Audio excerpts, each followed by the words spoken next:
नमस्कार, स्वागत है आपका न्यूज 18 में। मैं हूं आपके साथ मेनका चौधरी। वक्त खबर दमदार का, और इस वक्त जो सबसे पहले बड़ी खबर कि कानपुर में हुआ है बड़ा एक्शन। कानपुर में दो गुटों में हिंसक झड़प और पथराव के मामले में पुलिस ने मोर्चा संभाल लिया है। पथराव और हिंसा भड़काने के आरोप में पुलिस ने अब तक 18 लोगों को हिरासत में लिया है, जबकि दूसरे आरोपियों की धरपकड़ जारी है। वीडियो फुटेज के आधार पर पुलिस आरोपियों पर शिकंजा कस रही है। बताया ये जा रहा कि स्थानीय मुस्लिम नेता जफर हयात हाशमी ने बाजार बंद का आह्वान किया था, जिसका दूसरे पक्ष के लोगों ने विरोध किया और इसी के बाद झड़प की शुरुआत हुई। इसी जफर हयात हाशमी को हिंसक झड़प का मास्टरमाइंड माना जा रहा है। पुलिस हाशमी की तलाश में जुटी है, छापेमारी कर रही है। पुलिस ने साफ किया है कि पथराव में शामिल किसी भी दोषी को छोड़ा नहीं जाएगा। दो तस्वीरें आपके सामने हैं। पहली तस्वीर जिसमें हिरासत में लिए गए हैं, लगभग 20 लोगों को हिरासत में लिया गया है। फुटेज के आधार पर कार्रवाई चल रही है, लगातार धरपकड़ जारी है।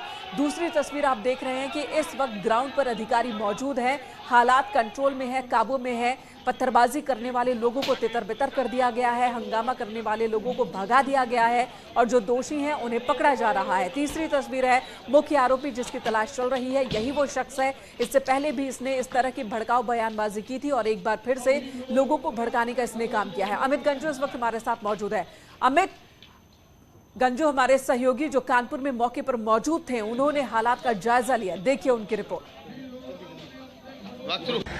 संगठन द्वारा आज कानपुर बंद का आह्वान किया गया था। एक मुस्लिम संगठन ने कानपुर बंद का आह्वान किया, जिसके बाद यहां माहौल खराब करने की कोशिश की। कुछ देर तक स्टोन पेल्टिंग चली, पथराव हुआ, मगर उसके बाद से आप देख सकते हैं पुलिस ने कैसे मोर्चा संभाला है, पुलिस के जवान कैसे मुस्तैद हैं, स्थितियों पर काबू पा लिया गया और पुलिस लोगों के जहन में ये बात रहे कि ऑल इज वेल, इसलिए पुलिस यहाँ लगे। चप्पे चप्पे पर पुलिस का डिप्लॉयमेंट, पुलिस है, पीएससी के जवान लगाए गए हैं। आप देख सकते हैं जहां तक कैमरे की नजर जाए पुलिस और पुलिस का डिप्लॉयमेंट है और यहाँ तक कि मजिस्ट्रेट्स पेट्रोलिंग कर रहे हैं। मजिस्ट्रेट खुद यहाँ भ्रमणशील है और कुछ ना कुछ लोगों के बताने का प्रयास किया जा रहा है कि नॉर्मलसी बनी रहे।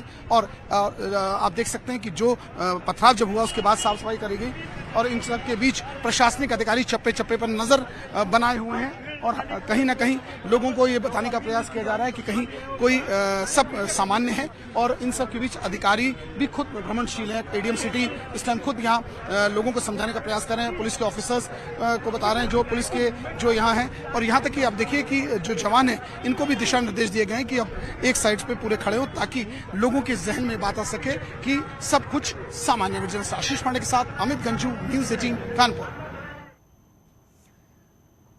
और कानपुर की डीएम ने भी साफ किया कि हालात पूरी तरह से काबू में हैं और किसी भी दोषी को छोड़ा नहीं जाएगा। नेहा शर्मा हमारे साथ है। मैम, कैसा इस वक्त चल रहा है और क्या सर्च ऑपरेशन जारी है कि नहीं? देखिए, सर्च ऑपरेशन जो है वो पुलिस लगातार कर रही है और आज की अभी मैं मोमेंट की बात करूं तो स्थितियां बहुत नियंत्रित हैं। जो विषम परिस्थिति उत्पन्न हुई थी उस पर काबू पा लिया गया है और सारे वरिष्ठ प्रशासनिक अधिकारी, पुलिस के वरिष्ठतम अधिकारी भी यहाँ मौजूद हैं और स्वच्छ पार्टीज जो हैं वो मूव कर रही हैं। मैम, कितने लोगों को अभी तक गिरफ्तार किया गया है जिन्होंने न्यूसेंस क्रिएट किया? आपने कुछ फुटेजेस भी अपने हाथ में रखे, क्या मामला है? देखिए, फुटेजेस हाथ लगे हैं बिकॉज उस टाइम पे लगातार लोग कैमरा से उसको फोन्स के माध्यम से कैप्चर कर रहे थे। कुछ लोग आइडेंटिफाई हुए और करीब 18-20 लोग इसमें पुलिस के द्वारा नैप भी किए गए हैं। अतिरिक्त भी जो लोग हैं उन पर भी कार्रवाई के लिए सर्च ऑपरेशन जारी है। मैम, राष्ट्रपति के कार्यक्रम को लेकर से कोई प्रॉब्लम तो नहीं होनी है? उनका प्रोग्राम है एज इट इज? उनका कार्यक्रम यथावत रहेगा, पूरी सुरक्षा के साथ होगा, कोई छूट नहीं होगी और ये भी चीजें जो हैं उनको नियंत्रित कर लिया गया है। चीजें नॉर्मल हो चुकी हैं, कहा जाए ऑल इज वेल तो गलत नहीं होगा? बिल्कुल ऑल इज वेल और हम लोग विजिलेंट हैं और अपनी टीम्स के रीइंफोर्समेंट्स के साथ में यहाँ पे मौजूद रहेंगे और सतर्क दृष्टि बनाए रखेंगे।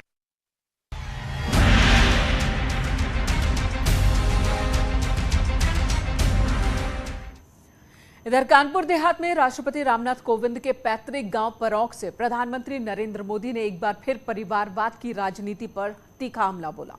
पीएम मोदी ने कहा कि परिवारवाद में फंसी पार्टियां खुद इस बीमारी का इलाज करें ताकि लोकतंत्र मजबूत हो सके।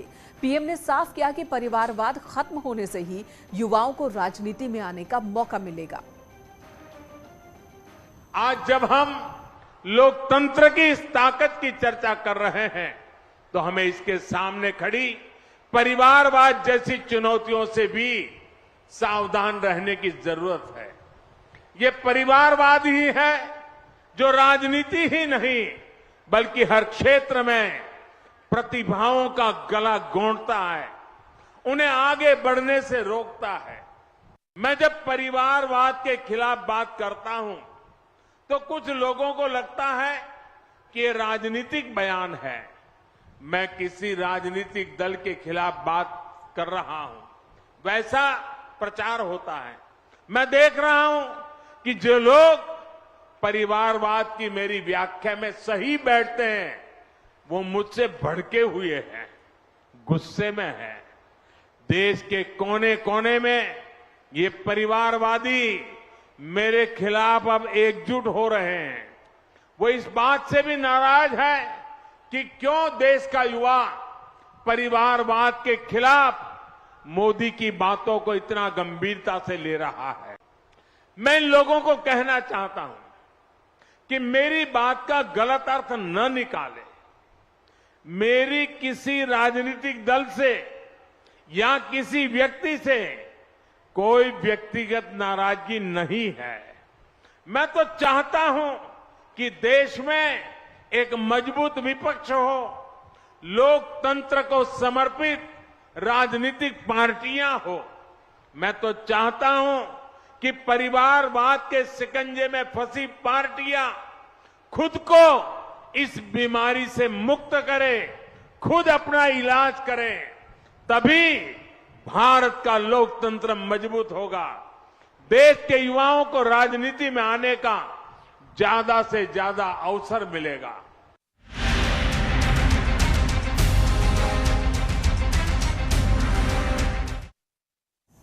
मातृभूमि पर महामहिम। जी हां, राष्ट्रपति रामनाथ कोविंद आज कानपुर देहात के अपने पैतृक गांव परौख में थे, जहां उन्होंने सबसे पहले माता पथरी देवी मंदिर में पूजा अर्चना की और उसके बाद भीमराव अंबेडकर की प्रतिमा पर माल्यार्पण किया।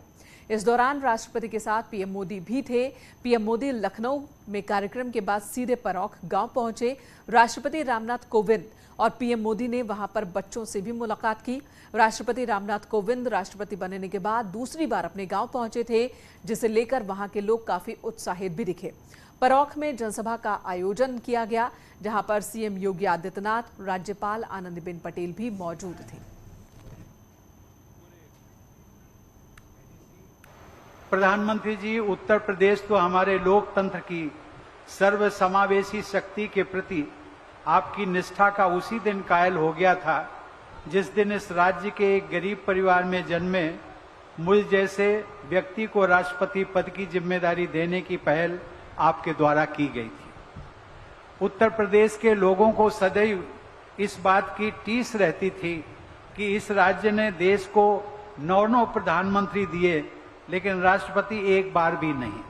लेकिन आज उत्तर प्रदेश के लोगों को गर्व की अनुभूति होती है कि यहाँ के एक निवासी को पहली बार देश के सर्वोच्च संवैधानिक पद का उत्तरदायित्व प्रदान किया गया।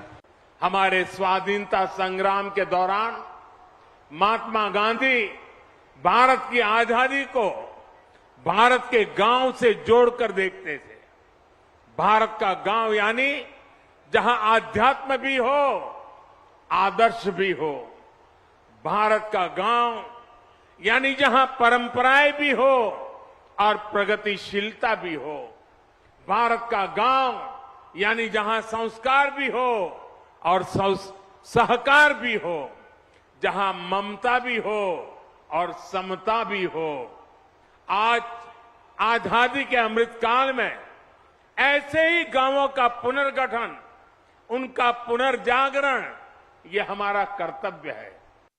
काशी के साथ साथ उत्तर प्रदेश का समग्र विकास कैसे होना है, आज जो कुछ भी हम उत्तर प्रदेश के अंदर करने में सफल हैं, इसके पीछे आदरणीय प्रधानमंत्री जी का मार्गदर्शन और नेतृत्व ही हम सबका सबसे बड़ा संबल है, जिसके कारण आज उत्तर प्रदेश बीमारू राज्य की उस श्रृंखला से ऊपर उठ करके आज एक स्वावलंबी और समर्थ प्रदेश बनने की ओर अग्रसर हुआ है।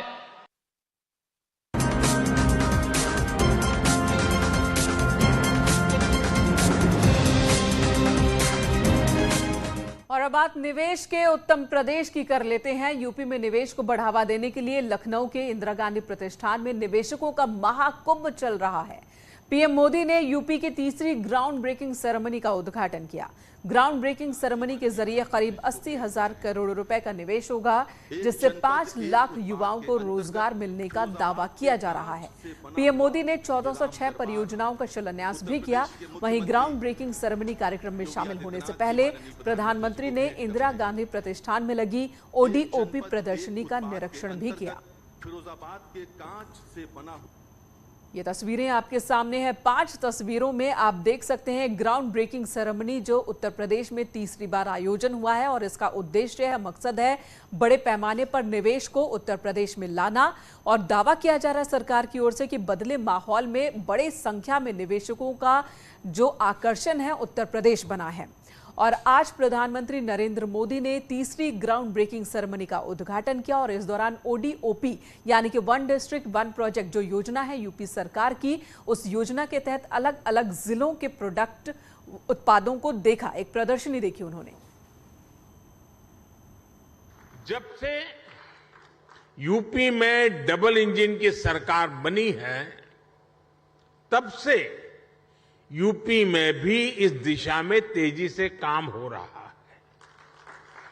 विशेषकर यूपी में जिस प्रकार कानून व्यवस्था की स्थिति सुधरी है, उससे व्यापारियों का भरोसा लौटा है, बिजनेस के लिए सही माहौल बना है।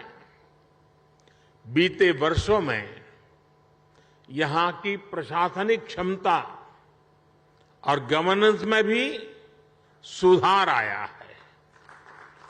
इसलिए आज जनता का विश्वास योगी जी की सरकार पर है।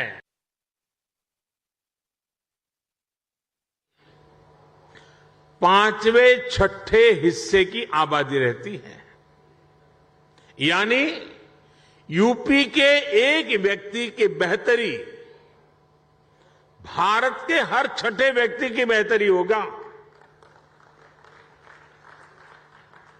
मेरा विश्वास है कि यूपी ही है जो 21वीं सदी में भारत की ग्रोथ स्टोरी को मोमेंटम देगा। और इसी 10 वर्ष को आप देख लीजिए, एक उत्तर प्रदेश हिंदुस्तान का बहुत बड़ा ड्राइविंग फोर्स बनने वाला है जी। ये 10 वर्ष आपको दिखाई देगा।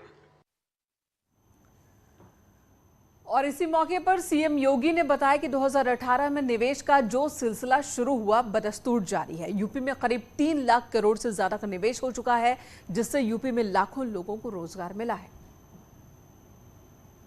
फरवरी 2018 में आदरणीय प्रधानमंत्री जी ने उत्तर प्रदेश के पहले इन्वेस्टर समिट का उद्घाटन इसी लखनऊ में किया था।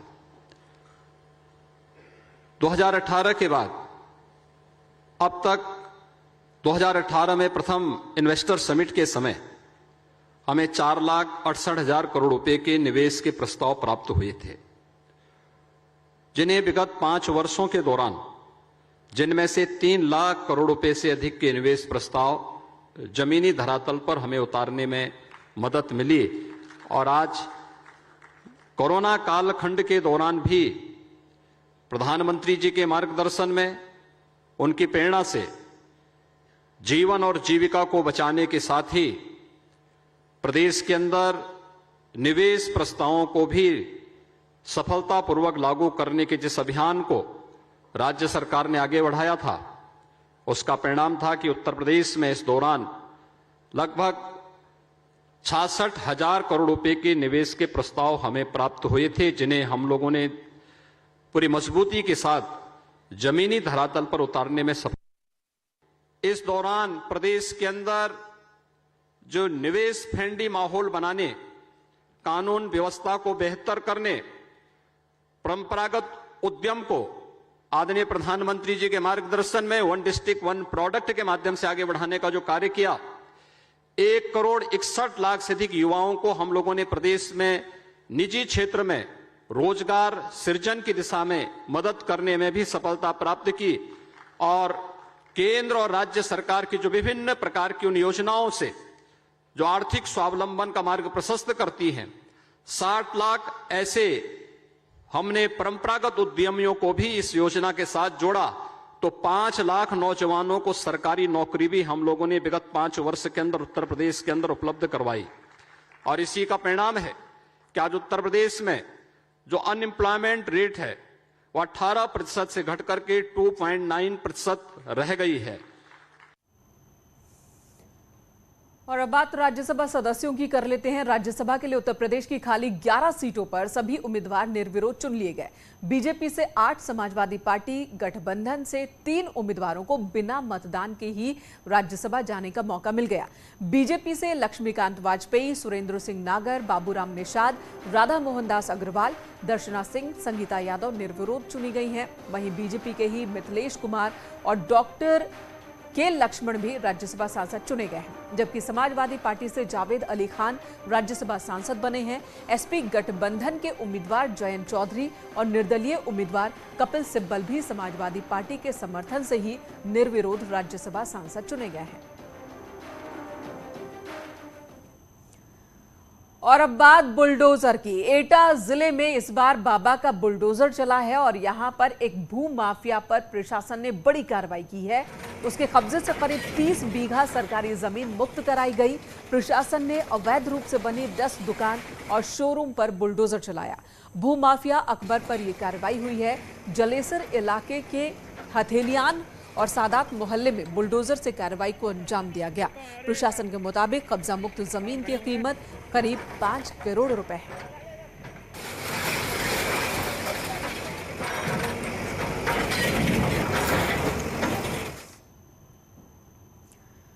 तो लगातार बाबा का बुलडोजर भू माफियाओं पर, दबंगों पर कहर बनकर टूट रहा है। मऊ में नगर पालिका की जमीन पर अवैध कब्जा करने वाले दुकानदारों पर बुलडोजर की कार्रवाई हुई है।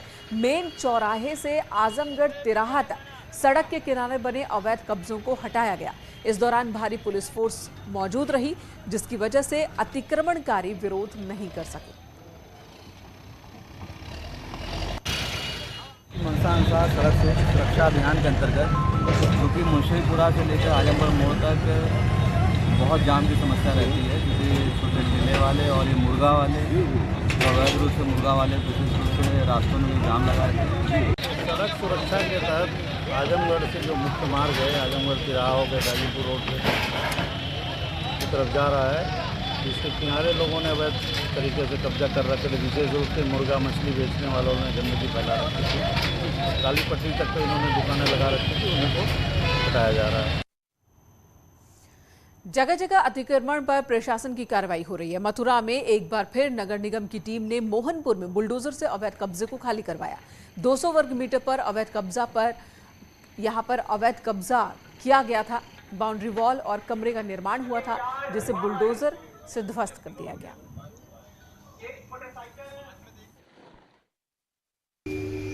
आप सभी को सूचित किया जाता है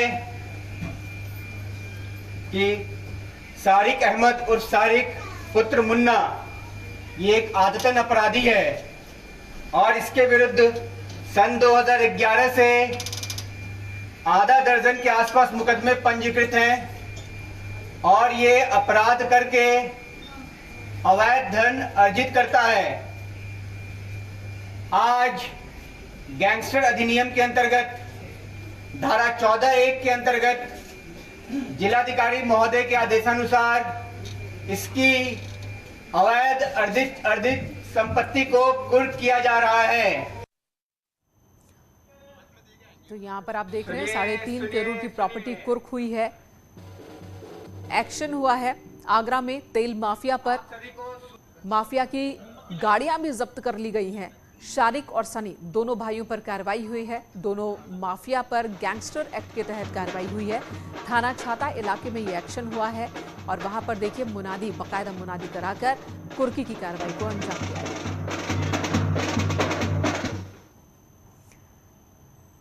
प्रियंका चतुर्वेदी ने अमित शाह को चिट्ठी लिखी है। कश्मीर में टारगेट किलिंग को लेकर यह चिट्ठी लिखी गई है। प्रियंका चतुर्वेदी ने लिखा है कि कश्मीरी हिंदुओं में डर का माहौल है, सरकार की नीतियां नाकाम हो रही हैं।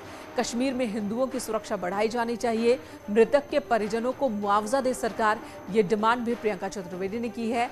उन्होंने गृह मंत्री अमित शाह को चिट्ठी लिखकर कश्मीरी पंडितों का मुद्दा उठाया है। कश्मीर में हिंदुओं की जो टारगेट किलिंग हो रही है, इस मुद्दे को उठाया है चिट्ठी में और साथ ही डिमांड की है कि उनकी सुरक्षा बढ़ाई जाए और परिजनों को मुआवजा दे सरकार। बीते एक महीने में कश्मीर में टारगेट किलिंग के मामले बढ़े हैं, जिसे लेकर प्रियंका चतुर्वेदी ने यहां पर चिंता जाहिर करते हुए केंद्रीय गृह मंत्री अमित शाह को चिट्ठी लिखी है और साथ ही ये मांग की है कि वहां जो कश्मीरी पंडित हैं और जो हिंदू हैं उनकी सुरक्षा बढ़ाई जाए। साथ ही जो शिकार हुए हैं टारगेट किलिंग के, उनके परिजनों को मुआवजा सरकार की ओर से मिलना चाहिए। और इस डिमांड के साथ चिट्ठी लिखी है प्रियंका चतुर्वेदी ने अमित शाह को।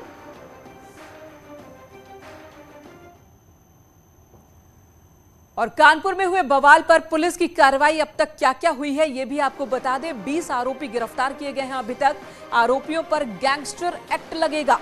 पुलिस ने साफ कर दिया है, जिन 20 लोगों को हिरासत में लिया गया था, अब उन्हें की गिरफ्तारी दिखाई जा रही है और साथ ही उन पर गैंगस्टर एक्ट लगेगा, ये पुलिस का कहना है। गुनहगारों की संपत्ति पर बुलडोजर चलेगा, उपद्रवियों को पहचाना जा रहा है और एक्शन लगातार जारी है। पुलिस की ओर से ये बयान सामने आया है। ADG law and order Prashant Kumar ने ये बात कही है कि पुलिस लगातार एक्शन में है।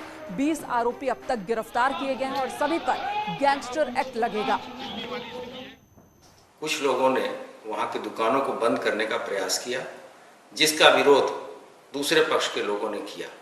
इस बात को लेके जब आपस में टकराव हुआ और पत्थरबाजी की घटना हुई, इस सूचना पे तत्काल पुलिस मौके पर पहुंच के जिस संख्या में पुलिस बल वहां मौजूद था, स्थिति को नियंत्रण करने का प्रयास किया और घटना के तुरंत बाद ही वहां पुलिस आयुक्त तथा अन्य वरिष्ठ अधिकारी मौके पे पहुंचकर आवश्यक